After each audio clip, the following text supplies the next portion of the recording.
பேரவை, குரோம்பேட்டை. நான் இந்த திருக்குறள் பேரவையில் என்னை அழைத்த போது இது என் வயதோடு ஒத்தவர்கள் அதிகம் இருப்பாங்க அப்படின்னு நினைச்சேன். ஆனா இங்க பூக்கள் அதிகம். அந்த பூக்களோடு சேர்ந்து மணக்கின்ற ஒரு நாராகத்தான் இங்கே நான் இருக்கிறேன். நான் மிகப்பெரிய அறிஞர்கள். நான் கல்லூரியில படிக்கும் போது தேப்போ மீனாட்சி சுந்தரனார், தேவநேய பாவாணர், இங்க வந்திருக்க ஐயா அவங்களுடைய பாட்டனார்கள்லாம் பெரிய பெரிய அறிஞர்கள் அப்படின்னு அவங்களுடைய வம்சாவளியரை பார்க்கறதே புண்ணியம். அப்படிப்பட்ட ஒரு மிகச்சிறந்த சபையிலே, சான்றோர்கள் அவையிலே என்னை பேச அழைத்ததற்கு ஐயா திரு புலவர் பாண்டியன் ஐயா அவர்களுக்கும், ராம பரஞ்சோதி ஐயா அவர்களுக்கும் மற்றும் இருக்கின்ற அனைத்து அவையோர்களுக்கும் எனது முதற்கண் வணக்கத்தை சொல்லி, வள்ளுவன் காட்டும் ஊன்றுகோள்கள் என்ற தலைப்பிலே ஒரு சிற்றுரை. ஏற்கனவே நிறைய நேரம் நம்ம உட்கார்ந்துட்டோம். அதை தாண்டி நான் என்ன பெரிய கருத்துக்கள் கொடுத்துட போறேன் அப்படிங்கிறத விட, வள்ளுவருடைய திருக்குறள் நமக்கு சிறந்த ஊன்றுகோலா? ஊன்றுகோல் அப்படின்னு தலைப்பு வச்ச உடனே நமக்கு எல்லாருக்கும் தோணி இருக்கும். எப்பொழுது ஐயா சொன்ன மாதிரி ஊன்றுகோல் எப்பொழுது நமக்கு தேவைப்படும், எப்பொழுது வாழ்க்கையில் சறுக்கல்கள் ஏற்படுமோ அப்பொழுதெல்லாம் ஊன்றுகோல்கள் தேவைப்படும். வயது முதிர்ந்த பருவத்துல, எழுந்து நடக்க முடியாத பருவத்திலே ஊன்றுகோல் தேவை அப்படிங்கிறதெல்லாம் அது உடல் சோர்வு ஏற்படுகின்ற காலத்திலே, வயது மூப்பு ஏற்படுகின்ற காலத்திலே வருகின்ற ஊன்றுகோல்கள், தேவைப்படுகின்ற ஊன்றுகோல்கள். ஆனா திருக்குறள் என்பது மாணவ பருவத்திலும் சரி, இளைய பருவத்திலும் சரி, முதிர்ந்த பருவத்திலும் சரி, எப்போதும் நமக்கு ஊன்றுகோலாக இருக்கின்ற ஒரு ஒப்பற்ற இலக்கியம். அந்த இலக்கியம் படைத்த வள்ளுவன் நம் தமிழன் என்ற பெருமையும், அது உலகறிய செய்த பாமரன் மிகச்சிறந்த படைப்பாளன், மிகச்சிறந்த வழிகாட்டி. இதுக்கு ஒரே ஒரு விஷயம் நான் எடுத்துக்கல. திருக்குறள் நம்முடைய புராணங்களை எடுத்துக்கிட்டோம் அப்படின்னு சொன்னா, அங்க மகாபலி சக்கரவர்த்தியுடைய ஆணவத்தை அழிப்பதற்காக திருமால் அவதாரம் எடுத்தார். வாமன அவதாரம். வாமன அவதாரம் எடுத்து ஒரு 3 அடி நிலம் கேட்டார். எதுக்காக? அவனுடைய ஆணவத்தை அழிக்கணுங்கிறதுக்காக வந்திருக்கார். அப்போ மகாபலி சக்கரவர்த்தி சொல்கிறார், எனக்கு எவ்வளவோ எல்லோருக்கும் உதவி இருக்கேன், உனக்கு எவ்வளவு வேணுமோ கேள் அப்படின்னு சொல்லி எனக்கு 3 அடி நிலம் வேண்டும் அப்படின்னு சொல்றார். சரி எடுத்துக்க அப்படின்னு சொல்லி தாரை வார்த்து கொடுக்கிறார். முதல் அடி மண்ணை அளந்தார், அடுத்த அடி விண்ணை அளந்தார், 3ஆம் அடி எங்கு வைக்க என்றார். தன் சிரத்தை காட்டி அதன் பிறகு அவன் ஆணவத்தை அழித்தார். இது எதுக்காக சொல்றேன் அப்படின்னா, 2 அடியில இந்த உலகத்தை அளந்தவர் திருமால். நம்ம வள்ளுவருக்கு அது கூட தேவையில்லை. 1.25 அடி போதும், இந்த உலகத்தையே நான் என் கட்டுக்குள் அடக்கி கொண்டு வந்தேன். அதுல இல்லாத விஷயங்கள் இல்லை. 1.25 அடி திருக்குறளை எடுத்துக்கிட்டு நாள் முழுக்க பேசலாம். இங்க மாணவர்கள் ரொம்ப அருமையா இன்பத்துப்பால் முழுவதுமே ஓதி முடிச்சாங்க. திருக்குறளை வாழ்க்கையில ஒவ்வொருத்தரும் படிச்சு தெரிஞ்சுக்கணுங்கிறது ரொம்ப கட்டாயம். முடிந்தால் மனப்பாடம் செய்வது ரொம்ப அவசியம். ஆனா இளம் பருவத்திலேயே அவங்க மனனம் செய்து முடிச்சிருவாங்க அப்படின்னு சொல்லும் போது அவங்க வாழ்க்கை முழுக்க அது துணை இருக்கும். மிகச்சிறந்த ஊன்றுகோல் அது. அவங்க அந்த ஊன்றுகோலுக்கு தயாராயிட்டாங்க. அவங்க வாழ்க்கைக்கு வழிகாட்டக்கூடிய ஒரு மிகச்சிறந்த ஒரு இலக்கியத்தை படிக்க தொடங்கிட்டாங்க. இன்னைக்கு அவங்களுக்கு குறள் தெரியும், நாளைக்கு அதுக்கு பொருளும் தெரியும், அதுக்கப்புறம் வாழ்க்கையின் அர்த்தம் புரியும். மிகச்சிறந்த ஒரு சேவை ஐயா செஞ்சுட்டு வர்றாரு. அவருக்கு என்னுடைய மனமார்ந்த நன்றியை தெரிவிச்சுக்கிறேன். நான் ஊன்றுகோல்கள், இந்த கைத்தறி பாத்துருக்கீங்களாமா? நீங்க எல்லாம் கைத்தறி பார்த்திருப்பீங்க. ஒரு தாத்தா கையில கைத்தறி வச்சிருப்பாரு. எப்படி இருக்கும்? கொஞ்சம் நிமிர்ந்து மேல வளைஞ்சிருக்கும். ஏன் வளைஞ்சிருக்கு? ஊன்றி பிடிக்கிறதுக்காக. அந்த கைத்தறியோட வேலையை என்ன தெரியுமா? தான் வளைந்து நின்று தன்னை சார்ந்தவர்களை நிமிரச் செய்கின்ற ஒரு தன்மை அந்த ஊன்றுகளுக்கு உண்டு. அப்படி வள்ளுவன் எழுதிய இந்த குறட்பாக்கள் அனைத்தும் நம் வாழ்க்கைக்கு ஊன்றுகோல். இத வாழ்க்கை முழுவதும் கடைபிடிச்சோம்னா நமக்கு சர்க்கிள்களே கிடையாது. அதுல ஒரு சில குறட்பாக்களை சான்று காட்டி அப்படியே நான் வேகமா என்னுடைய உரையை முடிச்சுக்க போகிறேன். சின்ன ஒரு மாடு மேய்ப்பன் கிட்ட கூட ஒரு கோல் இருக்கும். நாட்டை ஆளக்கூடிய அரசனிடமும் செங்கோல் இருக்கும். கோலுக்கும் நமக்கு ரொம்ப தொடர்பு அதிகம். அப்படியே அரசன் கிட்ட இருக்க செங்கோல், போர் வீரன் கிட்ட இருக்கின்ற வாள் வேல் போன்ற கோள்கள், அதே போல நீதி தேவதையிடம் இருக்கின்ற துலாக்கோல். அப்படியே இறங்கி வந்தீங்கன்னா முறை பிறந்து நடக்கக்கூடிய மனிதர்களை திருத்துவதற்காக காவலர்களிடம் கூட ஒரு கோல் இருக்கு. லத்தின்னு சொல்லுவோம். ஒரு காலத்துல ஆசிரியர்கிட்ட கூட ஒரு கோல் இருந்தது. அன்னைக்கு அந்த கோல் ஆசிரியர்களிடம் இருக்கும் வரை இந்த சமுதாயம் சிறப்பாக இருந்தது. ஆனா இன்னைக்கு அந்த கோலை எடுத்துட்டாங்க. பரவாயில்ல, நம் சொற்கோளால் அவர்களை திருத்த முயற்சிக்கிறோம், அவ்வளவுதான். முயற்சி பண்ணுவோம். இப்படி கோல் என்பது நம் வாழ்க்கையில் அன்று முதல் இன்று வரை எங்கோ ஒரு வகையில் தொடர்பு கொண்டே இருக்கும். அதனாலதான் வள்ளுவருடைய ஒவ்வொரு குரலும் நமக்கு ஊன்றுகோல். பார்ப்போம். நான் முதல் அதிகாரத்துக்கு வரேன். கடவுள் வாழ்த்து, இறை வாழ்த்து அப்படின்னு சொல்லி வச்சிருக்கார். எப்பேற்பட்டவருக்கும் ஒரு துணை வேண்டும், அது இறைவனுடைய துணை. அதனால அந்த கடைசி குரலுக்கு வரேன். பிறவி பெருங்கடல் நீந்துவர், நீந்தார் இறைவனடி சேராதார். நாம் எடுத்திருக்கின்ற ஒவ்வொரு பிறவியும் நாம் செய்த பாவத்தினால் வந்த ஒரு பலன் அப்படின்னு சொல்லுவாங்க, முன்னோர்கள் சொல்லுவாங்க. ஏன் எப்பொழுது பாவம் நம்மை விட்டு நீங்குகிறதோ அப்பொழுது நமக்கு மோட்சம் கிட்டும், இறைவனுடைய திருவடி நமக்கு கிட்டும். அதனாலதான் இறைவனுடைய திருவடியை நாம வணங்குறவங்களுக்கு நிச்சயமா இந்த பிறவியாகிய கடலை நீந்தி கடப்பதற்கான ஒரு ஊன்றுகோல் எது? ஒரு கடல்ல கப்பல் போயிட்டு இருக்கு அல்லது ஒரு படகு போயிட்டு இருக்கு அப்படின்னா அந்த படகுக்கு எப்படி துடுப்பு வேண்டுமோ அது போல இந்த வாழ்க்கையை சிரமமின்றி கடப்பதற்கு இறைவனாகிய படகு வேண்டும், இறைவனாகிய துடுப்பு நமக்கு வேண்டும். அதனால பிறவியாகிய பெருங்கடலை நீந்துவதற்கு இறைவனுடைய அருள் வேண்டும்னு சொல்லி ரொம்ப அழகா இறைவனோடு தொடங்குகிறார் அவருடைய படைப்பை. இறைவனோட அடுத்தது என்ன வேணும், வாழ்க்கைக்கு என்ன தேவை? மிக முக்கியமா அடுத்த அதிகாரம் வான் சிறப்பு. வான் சிறப்புல மழையின் சிறப்பை பத்தி எவ்வளவு அழகா எடுத்து சொல்றார். ஒரே ஒரு மழை துளி நம் மண்ணில் விழவில்லை என்றால் நம் வாழ்க்கை என்ன ஆகும் அப்படின்னு யோசிச்சு பார்த்தோம் அப்படின்னா ரொம்ப கஷ்டம்தான்.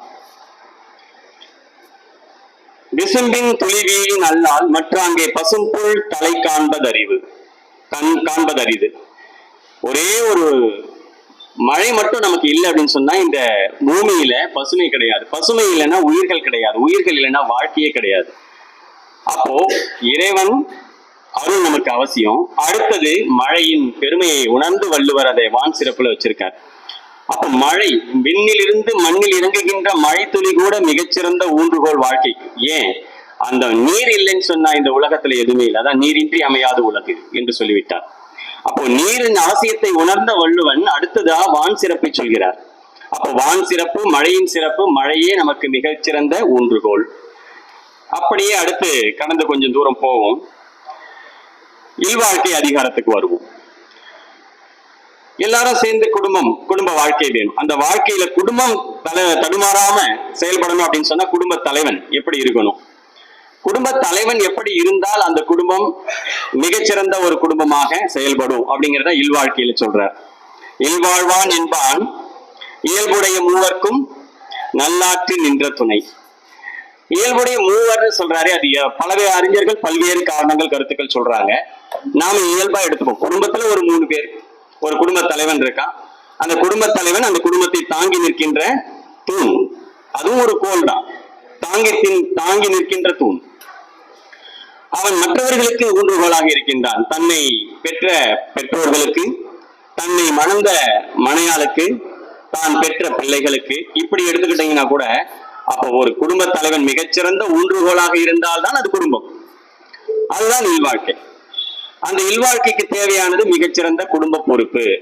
அதுதான் இங்க சொல்றாரு. இல்வாழ்வான், இல்லத்தை போற்றி வாழக்கூடிய, இல்லற வாழ்க்கையை பேணி வாழக்கூடிய மிகச்சிறந்த தலைவனாக ஒவ்வொருவரும் தலையை உயரணும், தலை நிமிர்ந்து வாழணும். அப்பதான் அந்த குடும்பம் செழிக்கும். அதனாலதான் சொல்றாரு இறை வாழ்க்கை, இயற்கை வாழ்க்கை, அதுக்கப்புறம் குடும்ப வாழ்க்கை. எப்படி வரிசையா வராரு பாருங்க. அவருடைய அமைப்பியலே மிகச்சிறப்பா இருக்கும். திருக்குறள்ல அப்படியே அமைப்பியல் சார்ந்து அப்படி வந்துகிட்டே இருந்தீங்கன்னா அப்படியே அவருடைய பண்புகள் அப்படின்னு சொல்லி பொதுநலம் போயிட்டு அப்படி போயிட்டே இருப்பார். அறத்துப்பால் பொருட்பால்லையே இப்படி குடும்ப தலைவனுக்குரிய ஊன்றுகோள்களா நம்ம அதை பார்க்கலாம். வாழ்க்கை துணை நலம். சரி, குடும்ப தலைவன் மிகச்சிறப்பா இருக்காரு, பிள்ளைகள் கூட சரியா இருக்காங்க, மனையாள் இல்லத்தரசி எப்படி இருக்கணும், எப்படி இருந்தா அந்த குடும்பம் மிகச்சிறந்த ஒரு ஊன்றுகோலாக செழித்து நிற்கும். மணித்தக்க மாண்புடைகளாகி தற்கொண்டான் வளத்தக்கால் வாழ்க்கை துணை. அந்த குடும்ப தலைவனுடைய வளம் என்னவோ அந்த வளத்துக்கேற்ப வாழக்கூடியவளாக மனையாள் இருக்கணும். ரொம்ப அழகா சொல்றாரு.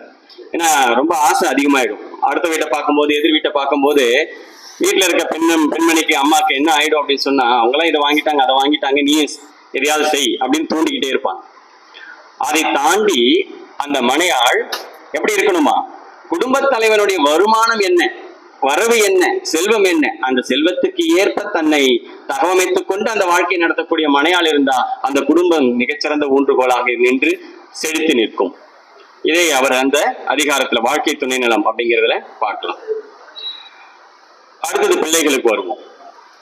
முதல்ல பிள்ளைகளுக்கு தந்தைகளுடைய கடமை என்ன, பெற்றோர்களுக்கு பிள்ளைகளுடைய பொறுப்பு என்ன, உதவி என்ன. தந்தை மகற்காற்றும் நன்றி அவயத்து முந்தி இருப்ப செயல். ஒவ்வொரு பெற்றோருக்கும் தான் குழந்தைய கொண்டு போய் நல்ல நிலையில கொண்டு சேர்க்கணும் அப்படிங்கிற மிகச்சிறந்த பொறுப்பு இருக்கு. நன்றிங்கிறது இங்க நன்றி கடன் சொல்லுவாங்க. கடன் என்றால் கடமை என்ற அர்த்தம். இப்ப பெற்றோர்களுடைய கடமை என்ன அப்படின்னு சொன்னா, தான் பெற்ற பிள்ளைகளை அவையின் முந்தி நிற்குவதற்கான வழிவகைகளை ஏற்படுத்தி தருவது.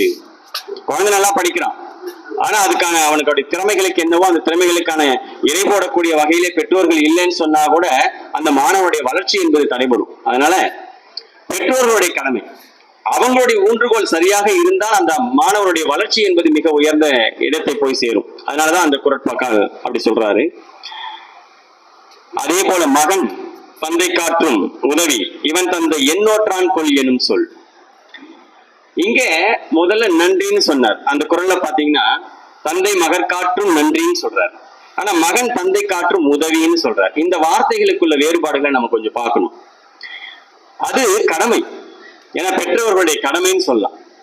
ஆனா பெற்றோர்கள் பிள்ளைகள் கிட்ட இருந்து எதையும் எதிர்பார்க்கறது இல்லை, எதையும் எதிர்பார்க்கறது கிடையாது. இவனை பெறுவதற்கு யான் என்ன தவம் செய்தேனோ என்று மற்றவர்கள் சொல்லுவாங்களே, அந்த சொல்ல மட்டும் எனக்கு கொடுக்கறதுக்கான வளர்ச்சியை மட்டும் நீ கொடு. பிள்ளைகளாகிய நீங்கள் எதை கொடுக்கணும், உன்னை பெறுவதற்கு நான் என்ன தவம் செய்தேனோ என்று சிந்திக்கும் அளவுக்கு, பெற்றோர்கள் மகிழும் அளவிற்கு பிள்ளைகள் இருக்கணும் அப்படிங்கிறதா அந்த குறட்பாவுடைய பொருள்.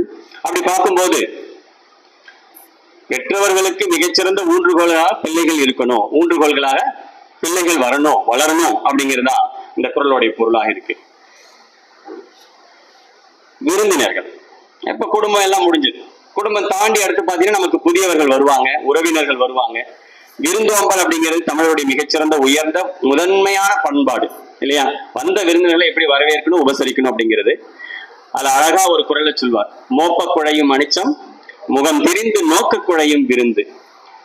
அனிச்ச மலர் எப்படி அப்படி முகந்து பார்த்த உடனே வாடி போயிடுமோ, அது போல வந்த விருந்தினர்கள் நம் முகம் கோணினாலே போதும். அப்ப முகம் கோணாமல் விருந்தளிப்பது கூட விருந்தினர்களுக்கு ஊன்றுகோல் தான். நம்ம நாடி இப்போ முதல்ல சொல்லுவாங்க, விருந்து என்றால் புதுமை என்று அர்த்தம். புதியவர்கள் தான் விருந்தினர்கள், நம்ம உறவினர்கள் வேற. நம்ம என்ன நினைச்சிட்டோம், இன்னைக்கு உறவினர்கள் தான் நமக்கு விருந்தினர்கள் அப்படின்னு மாறிட்டாங்க. புதுமையா வந்தவங்க நம்ம ஏத்துக்கிறதே கிடையாது. அப்ப புதியவர்களையே நாம் விருந்தினராக போற்ற வேண்டி இருக்கிறது. அப்படிப்பட்ட விருந்தினர்களுக்கு என்ன தரணும் அப்படின்னு சொல்லி பார்த்தோம்னா, முகம் கோணாமல் அவர்களுக்கு உதவுதல், ஒரு அன்னமிடுதல். அப்போ பசியின்றி வந்தவர்களுக்கு, ரொம்ப வருந்தி கிடந்தவர்களுக்கு நாம் இன்முகத்தோடு விருந்தளிக்கிறோமே, அது அவர்களுக்கு மிகச்சிறந்த உதவி, துணை, பாதுகாப்பு. அது மிகச்சிறந்த ஊன்றுகோல் அப்படின்னு நம்ம சொல்லலாம். எப்படி முல்லைக்கு பாரி தேர் தந்தானோ அது போல, பாரி அப்படி போயிட்டு இருக்கான் தேர்ல, ஒரு முல்லை கொடி காற்றில் தள்ளாடி கொண்டிருக்கிறது, பற்றுவதற்கு ஏதும் ஊன்றுகோல் இல்லை.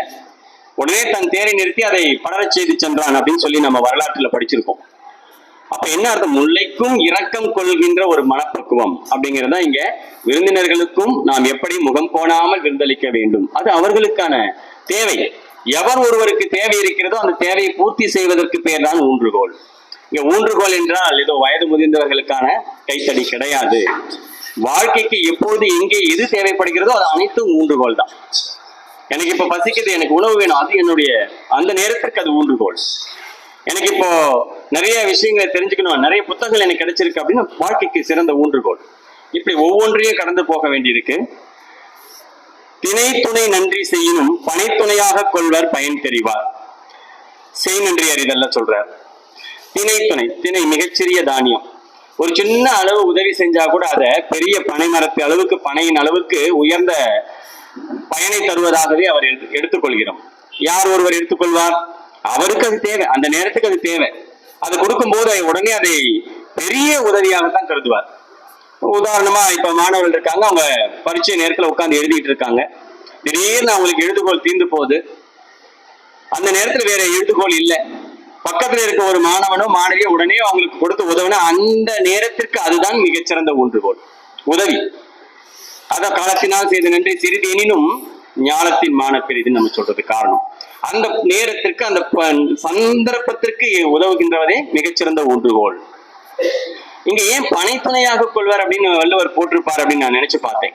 திணை அளவு இருந்த உதவியை கூட பனை அளவு நினைக்கக்கூடியவர்கள், அந்த இனம் நேரம் அறிந்து செயல்படக்கூடியவர்கள் அப்படின்னு சொல்லும் போது, பனை மரத்தின் அளவுன்னு ஏன் சொன்னார்னா, பனை மரத்துடைய பலன்கள், நம் தமிழகத்துடைய பாரம்பரிய சின்னமாக இருக்கக்கூடிய மரமே பனை மரம் தான். பனை மரத்துடைய பலன் நமக்கு எல்லாருக்கும் தெரியும். அதோடைய நுங்கா இருக்கட்டும், அதோடைய மரத்துடைய அடிப்பகுதியா இருக்கட்டும், கூரைக்கு வேயறதுக்கா இருக்கட்டும், ஓலையா இருக்கட்டும், கிழங்கா இருக்கட்டும், எல்லாமே பயன் தரக்கூடியது. ரொம்ப அருமையா அந்த வார்த்தையை அவர் பயன்படுத்தியிருக்காங்க. சின்ன உதவி கூட பனையாக கொள்வார்கள் அப்படின்னு சொன்னதுக்கு அது ஒரு காரணமா இருந்திருக்கும் அப்படின்னு எனக்கு தோணுச்சு. சிறு உதவியை கூட எப்படி பெரிதாக மதிக்கிறார்களோ அது அவர்களுக்கு அந்த நேரத்தில் ஊன்றுகோல். நம் வாழ்க்கைக்கு நிறைய சந்தர்ப்பங்கள்ல நம்ம ஒழுக்கத்துல இருந்து தவறுவதற்கான சந்தர்ப்பங்கள் அமையும், நிச்சயமா ஒவ்வொருத்தருக்கும் அமையும். ஆனா அந்த ஒழுக்கத்தை உயிரினும் மேலானதாக போற்றி காக்க வேண்டும். ஏன்? பரிந்தோம்பி காக்க ஒழுக்கம் தெரிந்தோம்பி தேனும் அக்தே துணை. அந்த துணையின் அந்த வார்த்தையை அவர் எங்கெல்லாம் பயன்படுத்தோ அதெல்லாம் ஊன்றுகோல் என்று அர்த்தம். அப்படி நம்ம எடுத்துக்கணும். வாழ்க்கைக்கு நீங்க என்ன வேணா சிந்திச்சு பாருங்க. பரிந்தோம்பி காக்க, நீங்க அதை ரொம்ப பரிவோடு அக்கறையோடும் ஒழுக்கத்தை பேணி பாதுகாத்துக்கணும். எந்த ஒரு சந்தர்ப்பம் வந்தாலும் அதை ஒதுக்கி தள்ளிட்டு ஒழுக்கத்துக்கு முக்கியத்துவம் தரணும். நீங்க எந்த வகையில ஆராய்ந்து பார்த்தாலும் அந்த ஒழுக்கத்தை தவிர மிக சிறந்த துணை நமக்கு வேறு எதுவும் இல்லை. அதனால மற்றவங்களை பார்த்து நாம் ஒழுக்கத்தை குறைத்துக் கொள்வதோ அல்லது மாற்றிக்கொள்வதோ கூடாது. ராமபிரானை போல நாம எப்பொழுதும் கல்யாண குணங்களோடு நிறைந்திருக்கின்ற ராமபிரானை போல நாம் இருக்கணும் அப்படின்னு நம்ம எடுத்துக்கலாம். வள்ளுவன் கூறுவதை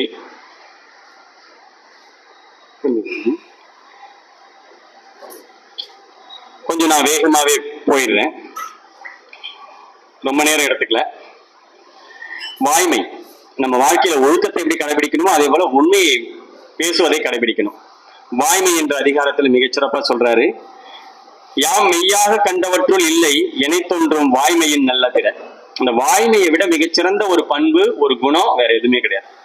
வள்ளுவருக்கு ஒரு குணம் உண்டு. எந்த ஒரு விஷயத்தை எடுத்து சொல்றாரோ அதுதான் இருக்கிறதே பெருசு, சிறப்புன்னு சொல்வார். அதுக்காக மற்றதெல்லாம் தாண்டுதுன்னு அர்த்தம் இல்லை. அந்தந்த இடத்திற்கு அது முக்கியம். அதான் ஒழுக்கம் முக்கியம், உண்மை பேசுவது முக்கியம். வாழ்க்கையில அனைத்தும் இருந்தாதான் ஒருவன் மிகச்சிறந்த மனிதனாக தலை நிமிர்ந்து வாழ முடியும். இப்படி சொல்லிக்கொண்டே போகின்ற வள்ளுவன், நான் இறுதியா உழவுக்கு வந்துடுறேன். எந்த தொழில் செஞ்சாலும் அனைத்து தொழிலுக்கும் அடிப்படையானது எது அப்படின்னு பாத்தீங்கன்னா உழவு தொழில். இன்னைக்கு உழவு எப்படி மலிந்து கொண்டே வருகிறது. ஆனா இந்த மலிந்து கொண்டே வருகின்ற உழவு தொழில் இன்னும் கொஞ்ச நாள் இப்படியே போச்சுன்னா, ஒரு புது கவிதை மாதிரி நான் எழுதினேன். எங்கு கற்றானோ தெரியவில்லை இன்று இருக்கக்கூடிய தமிழன், நெல் விளையும் நிலங்களில் கட்டிடங்களும் விளையும் என்ற கலையை. எதிர்காலத்தை திருப்பி பார்த்தால் அங்கே மிஞ்சுவது வெறும் செங்கல்லும் சிமெண்ட் கல்லுங்களும் தான். ஏன்னா அந்த காலத்துல அப்ப உணவு இல்லாம என்ன பஞ்சம் வருமோ தெரியாது. அதுதான் வள்ளுவன் சொல்றார், சுழன்றும் ஏற்பின்னது உலகம் அதனால் உழந்தும் உழவே தலை. நீ எந்த தொழில் செஞ்சாலும் அதுக்கு பின்னால் எந்த தொழில் செய்பவர்களும் தாழ்ந்து பணிந்து வணங்க வேண்டிய நிலையில இருக்கக்கூடிய ஒரு மிகச்சிறந்த தொழில் உழவு தொழில். அந்த உழவு தொழிலை காக்கணும், உழவனை காக்கணும். அவன் உழவன் உழுகின்ற அந்த ஏர் வளைந்திருந்தாலும் அதை உண்டு வாழக்கூடிய மனிதர்களுடைய வாழ்க்கை உயர்ந்து நிற்கும் அப்படிங்கிறதுக்கு வள்ளுவனுடைய குரலே சான்று. இப்படி வாழ்க்கையில எந்த ஒரு தருணத்திலையும் நாம் வாழ்க்கையில எந்தாவது கஷ்டங்களை சந்திக்கிறோம் அப்படின்னா அந்த கஷ்டத்துல இருந்து நாம நீங்கணும் அப்படின்னு சொன்னா பிறருடைய சொல்லை கேட்டு நடப்பது, மூத்தவர்கள் சொற்க இருப்பதே இப்ப ரொம்ப அரிதாகிவிட்டது. பெரியவங்களுடைய பேச்சை கேட்கறதுங்கிறதே ரொம்ப அரிதாகி போயாச்சு. அப்படி இல்லை, அப்படிப்பட்ட நேரத்துல கூட நாம திருக்குறளை எடுத்து படித்து அதன்படி நடந்தோம்னாலே வாழ்க்கைக்கு மிகச்சிறந்த ஊன்றுகோல். இப்படி வள்ளுவனுடைய குறள் நம் வாழ்க்கைக்கு அனைவருக்கும் ஊன்றுகோல், நாம் மற்றவர்களுக்கு காட்ட வேண்டிய ஒரு துணைக்கோள். அதனால எல்லோருடைய வாழ்க்கையிலும் திருக்குறளை படித்து வாழ்க்கையில் பின்பற்றி வள்ளுவன் சொல்வழி நடந்து வாழ்க்கையில் செழிப்படைய வேண்டும் என்று அந்த இறைவனை வேண்டி அனைவருக்கும் என வாய்ப்பளித்த அனைவருக்கும் நன்றி கூடி விடைபெறுகிறேன். மிக்க நன்றி. வணக்கம்.